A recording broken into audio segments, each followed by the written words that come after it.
আজকে পুরা মাঠের মধ্যে পানি দিতে গেছি, যেন মানিক দেখলে বসেই থাকে সারাক্ষণ। পানি দেই নিজে থেকে, পানি দেবার গেছি তো এখন মানিকদের বলতেছে ম্যাডাম হবে না। আসসালামু আলাইকুম, সবাই কেমন আছেন? আমি নাজনীন ব্লগ আপনাদের কাছে আসলাম আবারও সবুজ প্রাকৃতিক দৃশ্য নিয়ে। এই যে মাঠের মধ্যে পানি দিচ্ছি, রোজা থেকে অবশ্য রোজা আছি। তো ভাবলাম যে দেখেন আমার অফিসটা খুব সুন্দর সবুজে ভরার মাঝখানে আমি থাকি, পুরো সবুজ দিয়ে ভরা। পাইপটা টেনে টেনে আমি পানিটা দিচ্ছি, বেশ ভালো লাগতেছে অবশ্য, খালি বা পাইপ জুড়ে নেই। আর মানিক দেখে চিল্লাচ্ছি, পানি শুধু আপনি দেন না, গাছগুলো মরে যাচ্ছে, এমনি বৃষ্টির পানি হচ্ছে না, আরও যদি পানি না দেয় আরও গাছগুলো একেবারে শেষ হয়ে গেল। মাঠগুলোর মধ্যে পাইপটা নিয়ে একটু পানি দেওয়া, সেটুকুই ওনার দিতে গাফিলতি। মানে যে আমার কাছ থেকে দেখেন ফুল গাছগুলো কী অবস্থাটা, বৃষ্টির পানি না পাতে পেতে কী অবস্থা। আল্লাহ পাকের যে কী ইচ্ছা, আল্লাহ পাক কেন জানি বৃষ্টি রং করে দিচ্ছেই না, সব গাছ মরে মরে যাচ্ছে বৃষ্টির অভাবে।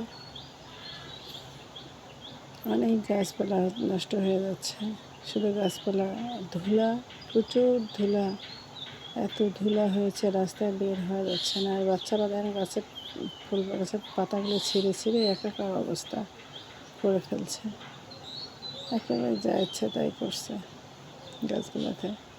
কেমন লাগে বলেন তো? খুব কষ্ট পাই আমার ফুল গাছে, যদি কেউ ফুলের পাতা ছেড়ে ফুল ছেড়ে আমার খুব কষ্ট লাগে।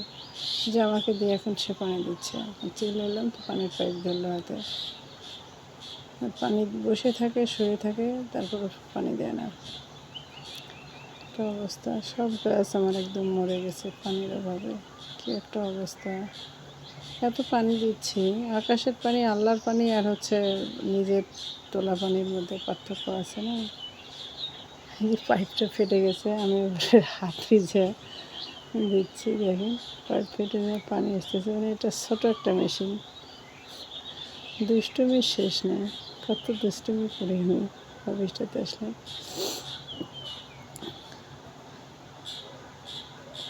ঘাসের মধ্যে খালি পায়ে হাঁটলে চোখের জ্যোতি ভালো থাকে, মন মেজাজ ফ্রেশ থাকে, বেশ ভালোই লাগে। যে বাগান বিলাসটা গেছে, একটু যত্নের অভাবে এই গাছটাও আমার নষ্ট হয়ে যাচ্ছে, যত্ন করার জন্য ইচ্ছে নেই, ইচ্ছাটাই উঠে গেছে আমার, এরকম একটা অবস্থা। যাই হোক, আজকে ভিডিওটা এই পর্যন্ত আপনাদের মাঝে। আপনারা ভালো থাকবেন, সুস্থ থাকবেন, আর বেশি বেশি করে লাইক কমেন্ট শেয়ার করবেন। ধন্যবাদ সবাইকে।